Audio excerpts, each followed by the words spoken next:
아시죠? 제가 2019년도에 1월 달은 교회 정신에 대해서 함께 나눴고, 그 다음부터 제가 결심한 것이 뭐냐면, 그래도 교회라는 곳에 오래 다녔지만, 기초적인 것부터 우리가 좀 다져가면 좋겠다, 이런 생각이 좀 들었어요. 어찌 보면 쉬운 것 같으면서도 가장 어려운 게 이런 기초적인 것을 우리가 나눈다는 거예요. 전하는 자도 굉장히 부담이 되는 게 이런 기초적인 거거든요. 그래서 제가 이 기초적인 것부터 하나하나씩 우리가 좀 알아가면 좋겠다 싶어서 제가 준비를 좀 해나가고 있습니다. 그 첫 번째 시간으로 죄에 대해서, 좀 무겁긴 하죠. 죄에 대해서. 그래도 궁금한 부분이 너무나 많은 것이 죄가 아닌가. 성경에서 상당히 많은 언급되는 구절이 다 죄예요. 죄. 사랑보다 오히려 죄라는 말이 더 많이 나오는 것 같기도 해요. 그래서 이 죄가 무엇인가 아마 다음 시간에도 이어서 좀 이야기를 나눌 수 있지 않을까라는 생각을 가져봅니다. 죄가 무엇인가? 여러분은 죄가 뭐라고 생각하십니까? 그래서 오늘은 죄의 정의에 대해서 한번 말씀을 드릴 수 있을 것 같습니다. 수많은 사람들이 자기 자신을 볼 때 나는 죄가 있다 없다. 여러분은 인정하세요? 대부분 많은 사람들이 나는 죄 없다라고 주장을 하는 것 같아요. 죄가 없다라고. 나 깨끗하게 잘 살았는데, 성실하게 잘 살았는데 라고 말하는 것 같습니다. 오늘 말씀해 보면 만일 우리가 죄가 없다고 말하면 어떻게 한다고요? 스스로 속이는 거예요. 자기 자신을 속이는 거예요. 도대체 죄가 뭔데? 나는 그렇게 나쁜 일 한 적이 없는데, 이렇게 말할 수 있잖아요. 또 진리가 우리 속에 있지 아니할 것이요 라고 말하고 있습니다. 진리와 죄의 관계, 이런 부분들을 좀 우리가 폭넓게 좀 생각해 볼 수 있지 않나라는 생각을 가져봅니다. 나는 범죄를 저지르지 않았다. 또 다른 구절 한번 볼까요? 자, 요한일서 1장 10절 우리 화면 보시고 같이 읽겠습니다. 그 성경의 바로 뒷구절이기도 합니다. 같이 읽습니다. 시작. 만일 우리가 범죄하지 아니었다 하면 하나님을 거짓말하는 이로 만드는 것이니 또한 그의 말씀이 우리 속에 있지 아니하니라. 그러니까 내가 예를 들어 범죄하지 않았어요 저는. 그러면 어떻게 만드는 거예요? 하나님을 거짓말하는 분으로. 하나님 거짓말쟁이네, 이렇게 만드는 거라는 거예요. 재밌죠? 나는 분명히 범죄하지 않았는데, 근데 그렇게 말하면 하나님 거짓말하는 거다. 그렇게 받아들인다고 성경은 이야기하고 있습니다. 나는 범죄를 저지르지 않았다. 자, 또 궁금해지죠.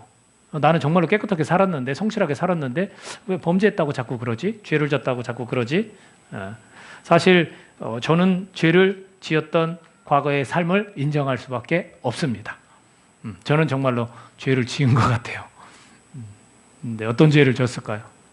뭐 여러 가지 남을 괴롭힌 것도 있었고, 또 사회적인 그 법에 그 적용을 해볼 때 좀 어긋나는 그런 일도 좀 있었고, 사실 창피한 일이긴 하지만 잘못하면 교도소에 갈 만한 그런 일도 있었거든요. 근데 다행히 집행유예라는 그 전문 용어가 있어요. 다행히 집행유예로 제가 들어가지 않은 그런 일도 있었거든요. 근데 이렇게 사회적인 통념상 죄잖아요. 그죠? 제가 죄를 지은 거죠. 그죠? 그래서 때로는 술을 먹고 기물도 막 파손하고, 막 이런 일들, 이 자동차, 이걸 뭐라고 하죠? 백미러라고 하나요? 사이드미러. 이 백미러는 누구는 백미러라고 했는데 누가 정확히 알려주네요. 사이드미러 그냥 제 발로 그냥 여러 개 해먹고 굉장히 나빴죠. 그러니까 저는 제 과거의 삶을 보면 정말 죄를 인정하지 않을 수가 없습니다. 또 이것을 증명해 주기라도 하듯 성경에서 이런 말씀이 있어요. 시편 51편 5절 같이 한번 읽어볼까요? 화면을 보시고 시편 51편 5절 같이 읽습니다. 시작. 내가 죄악 중에서 출생하였으며 어머니가 죄 중에서 나를 잉태하였나이다. 내가 그런 삶을 살아서 그런지 이 말씀이 그렇게 크게 와닿아요. 죄를 나는 가지고 있었어요. 그래서 쉽게 막 죄에 노출되고 죄를 막 표현하고 저지르고 이런 일이 있었던 것 같습니다. 그렇다면 이런 이유들이 또 다른 무엇과 연결되어지는데, 죄가 성경은 어떻게 얘기했냐면 로마서 5장 12절입니다. 같이 또 읽겠습니다. 시작. 그러므로 한 사람으로 말미암아 죄가 세상에 들어오고 죄로 말미암아 사망이 들어왔나니 이와 같이 모든 사람이 죄를 지었으므로 사망이 모든 사람에게 이르렀느니라. 좀 더 그런 추상적인 그런 이야기를 좀 하고 있는데, 뭐냐면 죄가 딱 한 사람을 통해 들어왔대요. 누구예요? 아담이라는 사람을 통해서 죄가 들어왔고 모든 사람이 어떻게 했다고요? 죄를 지었대요. 그리고 그 죄 때문에 세상에 들어온 그 죄 때문에 사망에 모든 사람이 이르게 되었다. 그러니까 저와 여러분이 모두가 다 죽죠. 그죠? 그게 뭐 때문이라고요? 죄 때문이라는 거예요. 여러분, 우리가 사회 속에서 일어나는 많은 일들을 보면 심각한 문제들이 상당히 많거든요. 뭐 기아라든지 삶에 굶어 죽는 일이라든지 또 가난의 연속이라든지 또 이렇게 침략을 받아도 계속해서 억울함을 당하는 뭐 난민들이 왜 이렇게 많은지 또는 왜 병든 자들이 이렇게 또 많은지 잘못을 안 했는데도 이렇게 병에 시달리는지 뭐 여러 가지 정신적으로 그런 병을 앓는 사람들이 점점 늘어가고 있다든지 이런 모든 그런 수많은 사람들에게 생기는 그런 문제들. 근데 이런 거에 대해서 성경은 뭐라고 정의하냐면 죄 때문에 그렇다는 거예요. 성경이 그렇다는 거예요. 제가 말하는 게 아니라 성경이 죄 때문에 그렇다는 거. 그래서 이스라엘 백성을 보면 하나님과의 그 관계를 잘 묘사했잖아요. 하나님을 잘 섬기고 하나님을 잘 따르면 축복이 임하고, 그죠? 하나님을 떠나고 배반하고 하나님을 업신여기면 그 법도를 따르지 않으면 문제가 자꾸 생겼단 말이에요. 성경은 그걸 노골적으로 막 표현하고 있어요. 이래서 우리가 죄가 뭔지가 참 궁금한 거예요. 그렇죠? 도대체 죄가 뭐길래 그런 일들이 자꾸 발생할까? 자, 첫 번째로는 요한일서, 오늘 본문이 가지고 있는 요한일서죠. 3장 4절 한번 보겠습니다. 요한일서 3장 4절. 자, 같이 한번 읽어볼까요? 요한일서 3장 4절. 자, 시작. 죄를 짓는 자마다 불법을 행하나니 죄는 불법이라. 불법이 뭐예요? 죄라는 겁니다. 여기서 이제 불법이 죄라고 이야기하고 있어요. 그러면 불법이 뭔지를 알아야 될 거 아니에요. 그죠? 이 불법은 뭘까? 여러분, 불법이 뭐예요? 여러분은 불법은 뭐라고 생각해요? 음주운전? 불법이죠. 뭐 또 뭐가 있어요? 여러분 생각하는 불법? 폭행? 에? 강도짓? 도둑질? 뭐 이런 거 그럴 수 있습니다. 근데 중요한 것은 이것은 우리가 말하는 불법이고 성경 자체가 말하는 불법. 요한이 쓴 글이 요한일서거든요. 요한이 말하는 불법이 뭘까요? 이걸 알아야 돼요. 요한이 말하는 불법. 그래서 조금 어려울 수 있지만 딱 한 번만 제가 오늘 중에서 한 번만 사용하겠습니다. 헬라어로 불법을 뭐라고 하느냐라는 거예요. 아노미아라고 한대요. 아노미아. 아노미아에서 여기서 노미아가 법입니다. 노미아. 근데 이 노미아라는 게 노모스라는 데서 왔어요. 노모스에서 파생된 명사예요. 노모스가 법입니다. 거기에다가 부정의 의미를 지는 접두사 아를 붙인 거예요.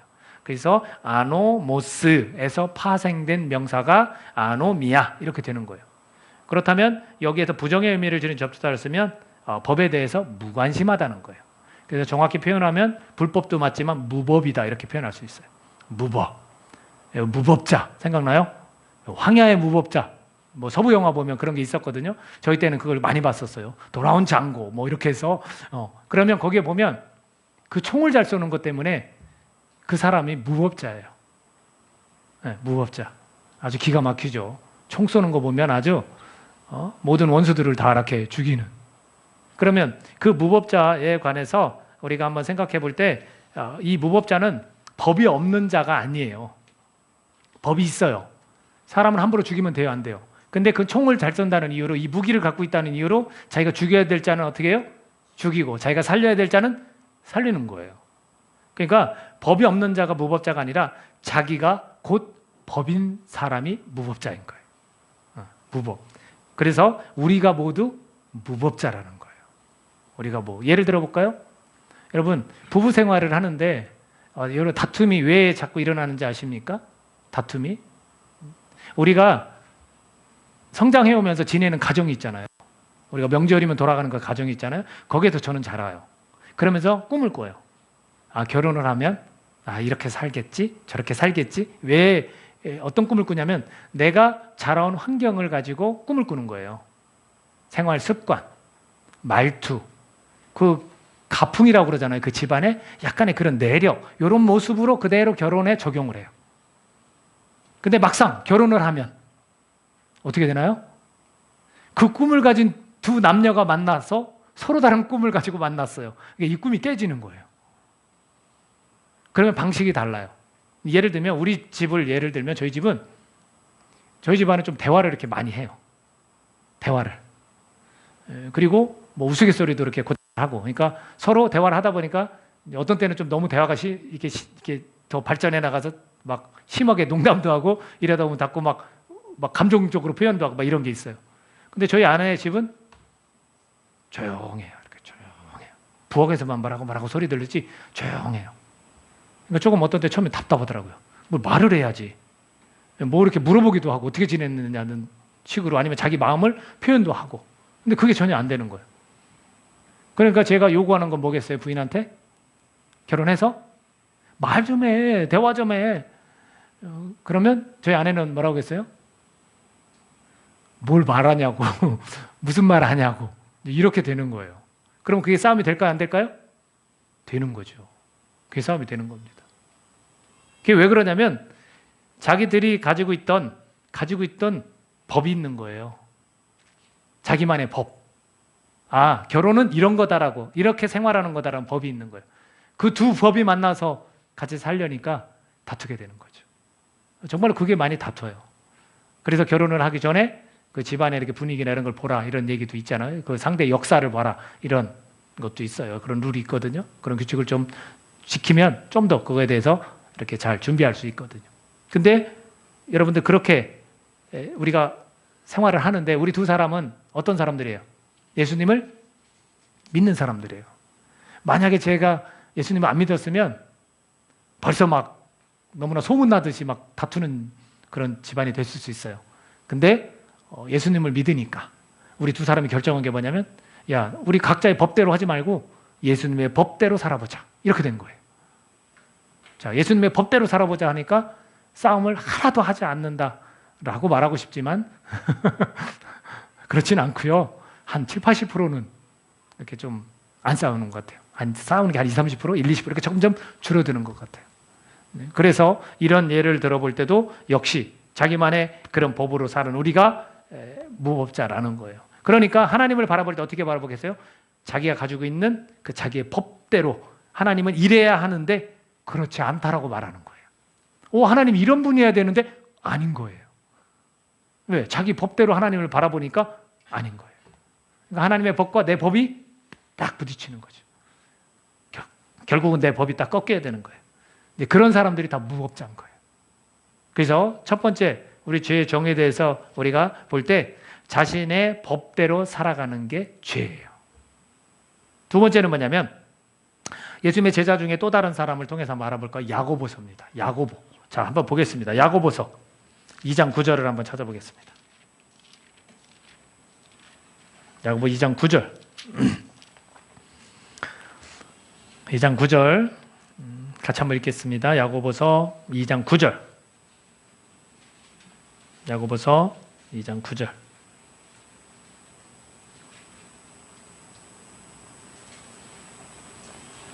자, 같이 읽겠습니다. 야고보서 2장 9절 시작. 만일 너희가 사람을 차별하여 대하면 죄를 짓는 것이니 율법이 너를 범법자로 정죄하리라. 자, 여기도 죄에 대해서 나왔어요. 어떻게 하면 죄예요? 사람을 차별하여 대하면 죄라는 거예요. 사람을 차별하여 대하는, 이것을 개역 한글에서는 뭐라고 표현되어 있냐면 외모로 사람을 취하면.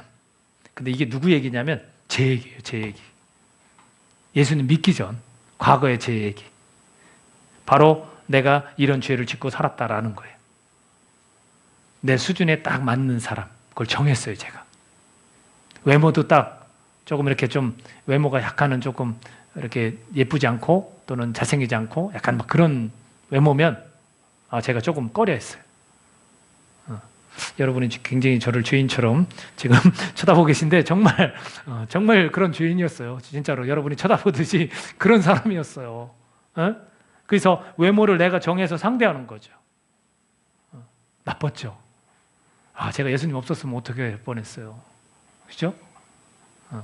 자, 끔찍해요. 예수님이 계신 게 얼마나 다행인지 몰라요. 근데 이게 바로 죄라는 거예요. 내가 곧 기준인 것이 죄입니다. 사람을 이렇게 딱 외모로 그리고 차별하는 딱 이런, 이게 죄라는 거예요. 성경에서. 제가 그런 죄인이었어요. 내가 기준이 되면 안 되는 거죠. 어디 이뿐이겠습니까? 이게 조금 더 확장해 나가면 뭐든지 다 자기 기준으로 바라보잖아요. 예를 들면 교회 공동체도 기준으로 자기 기준으로 바라보고 사람을 볼 때도 딱 기준으로 바라보고 저 사람 이게 신앙인인데 왜 저래? 딱 벌써 그러잖아요.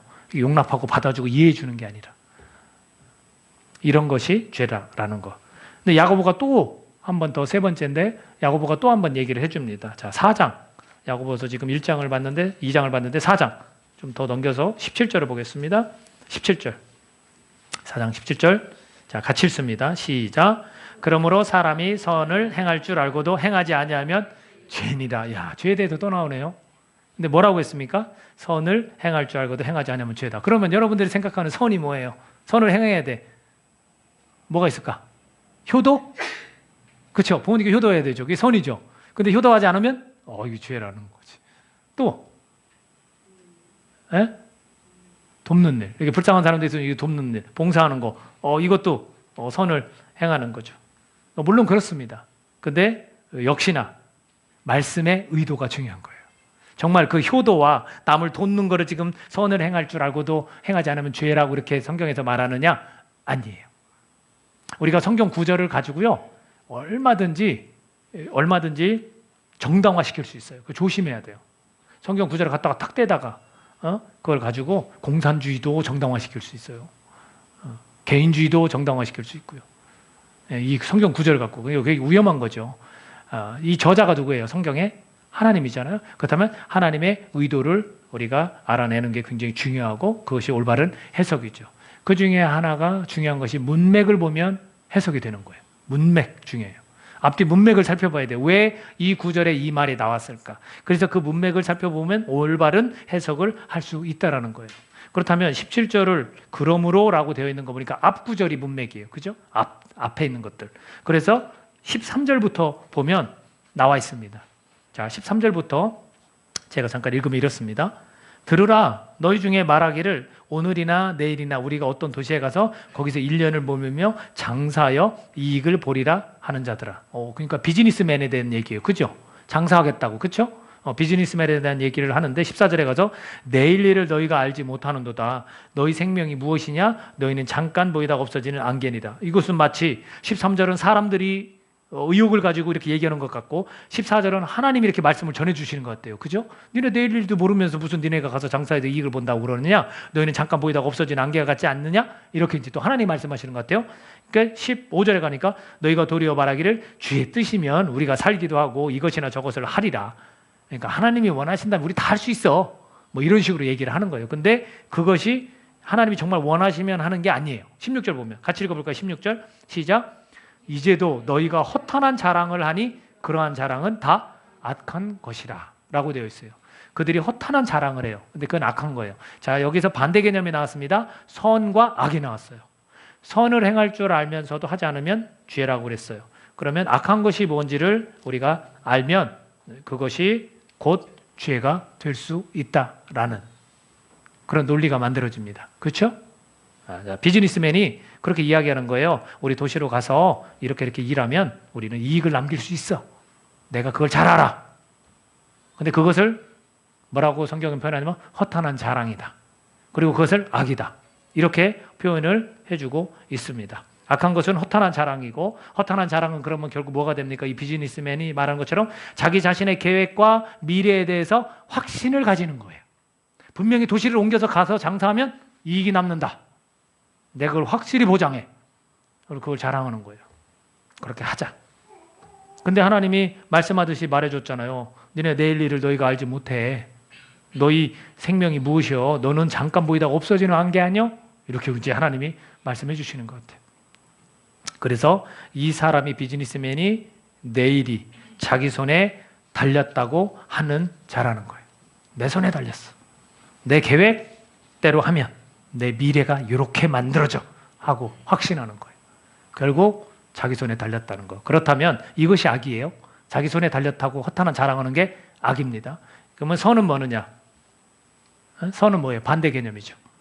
내일 일이 누구에게 달렸어요? 내 손에 달렸어요? 하나님 손에 달렸다. 이게 선이에요. 하나님 손에 달렸다. 여러분 내일 일이 누구에게 달렸습니까? 하나님 손에 달렸다. 이게 선이고 악은 뭐예요? 내 손에 달렸어. 내 계획대로면 반드시 그렇게 돼. 이거예요. 여러분 정말 자기 확신이 미래를 보장해 줄까요? 여러분 경험을 얘기해 보세요. 여러분이 딱 확신했더니 정말 그대로 됐습니까? 내가 계획했는데 내 플랜대로 탁 됐어요? 저는 정말 열 중에 하나도 안 된 것 같아요. 하나도 안 된 것 같아요. 여러분, 내 확신이 미래를 보장해 주지 않습니다. 내일이 하나님 손에 달렸다고 믿으면 염려하고 걱정을 하게 될까요? 안 하게 됩니다. 우리가 자꾸 뭘 가지고 걱정하고 염려하는 거는 내 손에 달렸다고 생각하는 거예요, 여러분. 아니, 내일 일이 하나님 손에 달렸는데 하나님 알아서 하시는데 왜 걱정하고 왜 염려합니까? 하나님도 말씀하시잖아요. 염려하지 말라고, 두려워하지 말라고. 내가 너와 함께 한다고. 그게 뭐예요? 네 미래는 내가 책임진다고. 그 말씀이에요. 그게 선인 거예요. 내가 어떤 일을 행할 때 하나님이 손에 달려있다라고 받아들이는 거. 근데 그것을 그렇게 받아들이지 않으면 그것이 죄라는 거. 결국 내가 정한 계획에 의해서 미래는 만들어진다. 이거죠. 이게 이제 성경은 죄라고 이야기를 하는 겁니다. 내일 일을 하나님께 맡겨야 하는데 그렇지 못하면 죄다라는 거예요. 이제 세 번째 정의가 뭐냐면 내 손에 달렸다는 거예요.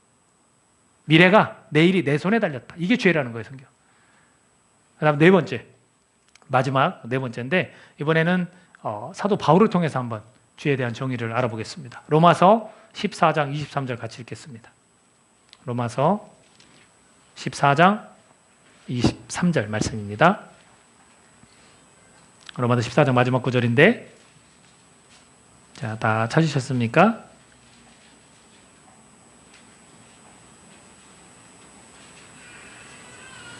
자, 로마서 14장 23절. 자, 같이 읽겠습니다. 자, 시작. 의심하고 먹는 자는 정죄되었나니 이는 믿음을 따라 하지 아니하였기 때문이라. 믿음을 따라 하지 아니하는 것은 다 죄니라. 죄에 대해서 또 나왔네요. 근데 뭐라고 했습니까? 믿음을 따라 하지 아니한 것이 죄다. 그럼 이 구절을 또 알려면 어디를 또 살펴봐야 되겠어요? 자, 13절부터 쭉 이야기가 나와요. 13절부터 이야기가 나오는데 이걸 다 읽을 수는 없고 제가 좀 정리를 좀 하도록 그렇게 하겠습니다. 자, 이 이야기가 어떤 얘기냐면 먹는 거를 예를 들어서 먹는 것 때문에 걸려 넘어지는 자가 있어요. 먹는 것 때문에. 이 당시에는 지금 이게 로마 교회를 향해서 이 편지를 쓴 것이 로마서거든요. 근데 거기에는 크리스천들의 어떤 크리스천들이 있었냐면 이방인 크리스천들이 있었고 유대 크리스천들이 있었던 거예요. 유대인이었지만 크리스천으로 이렇게 개종한 사람들이 있었고 이방인에서 복음을 듣고 그리스도인이 된 사람들이 있었죠. 근데 그 사람들이 이제 방식이 좀 다른 거예요.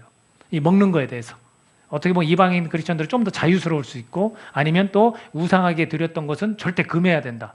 이런 부분이 있죠. 근데 여기에서 사도 바울이 설명하는 건 뭐냐면 이 만물을 창조하신 그분께서 모든 걸 다 깨끗하게 하셨다.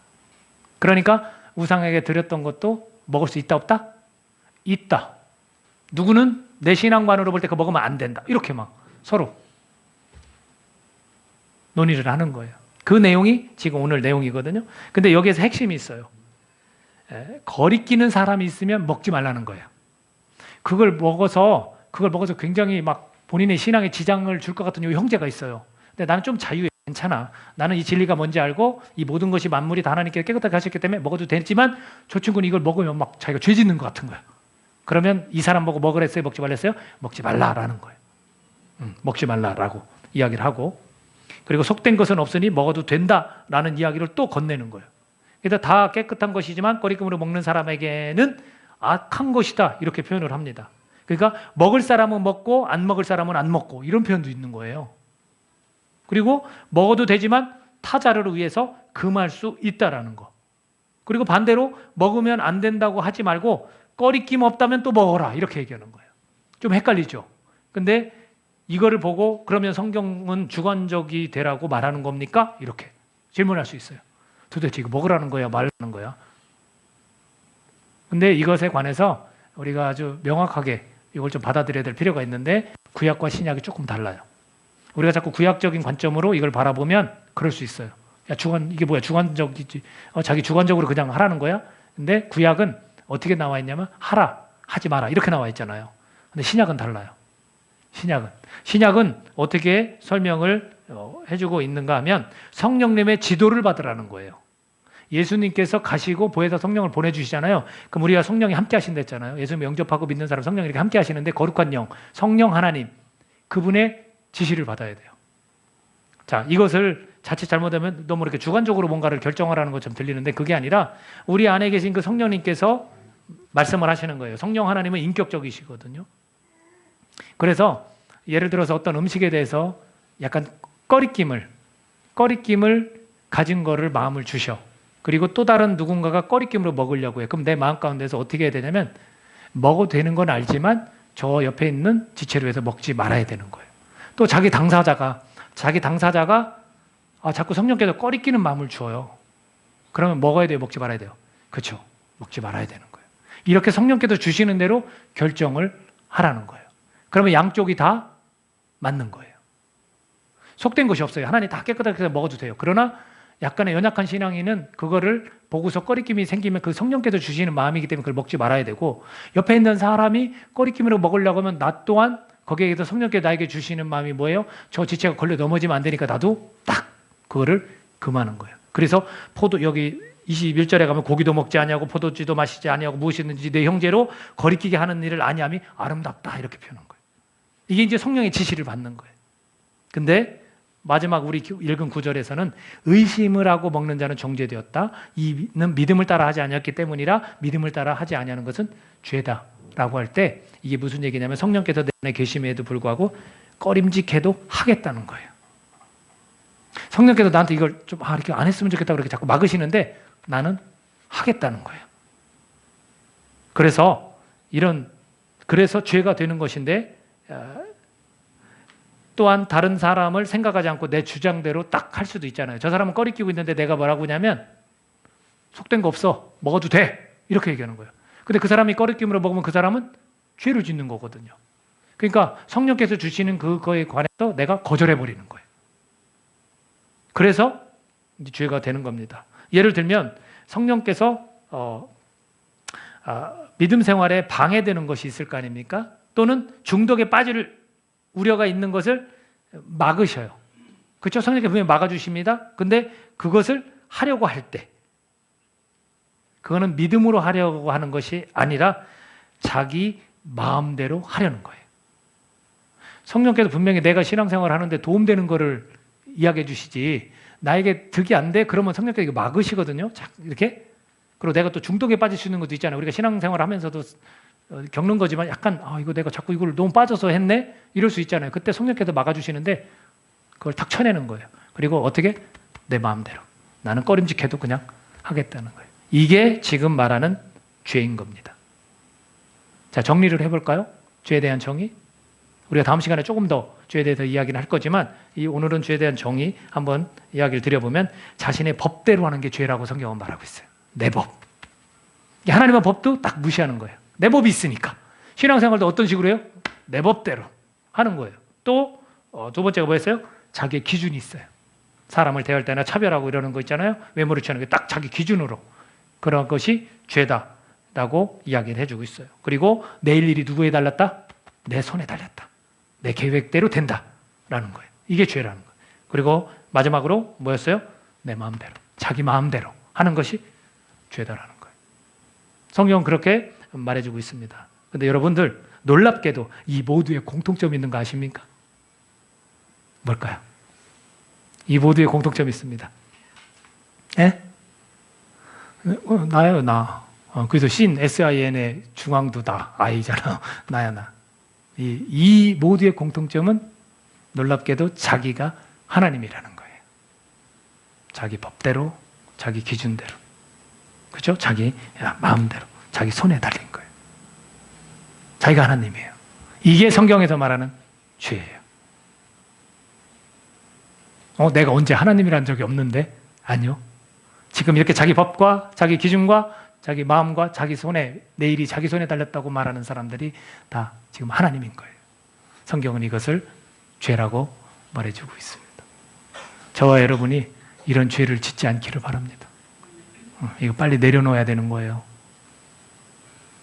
좀 죄에 대해서 좀 그래도 조금은 더 이렇게 쉽게 알게 된 것 같아요? 은혜가 안 됐다는 얘기인데 대답이 안 되는, 은혜가 됐죠? 좀 더 내 자신을 좀 더 거울 보듯이 좀 본 것 같죠? 내가 하나님 되지 맙시다. 그 능력의 하나님 앞에 우리가 왜 죄인인지 조금은 알 것 같습니다 라고 고백하는 그런 시간 될 수 있기를 원합니다. 같이 시간 기도할 때 하나님, 제가 제 기준대로 제 법대로 그렇게 살았네요. 제 마음대로 정하고, 그리고 내일 일이 내 손에 달린 것처럼 내가 그렇게 살았습니다. 내가 하나님이 된 것 같습니다. 내가 하나님을 섬긴다면서 내가 하나님 노릇을 했네요. 이 시간 그것을 내려놓겠습니다. 정말로 내가 그런 죄를 지은 사람이라는 것을 오늘 깨닫습니다. 이 시간 우리 정직하게 하나님 앞에 우리가 고백하고 정말 하나님의 법을 따르는 것이, 예수님의 가르침을 따르는 것이 얼마나 귀한 것인지 그렇게 다시 한번 얻어가는 그런 시간 되기를 원합니다. 같이 기도하겠습니다.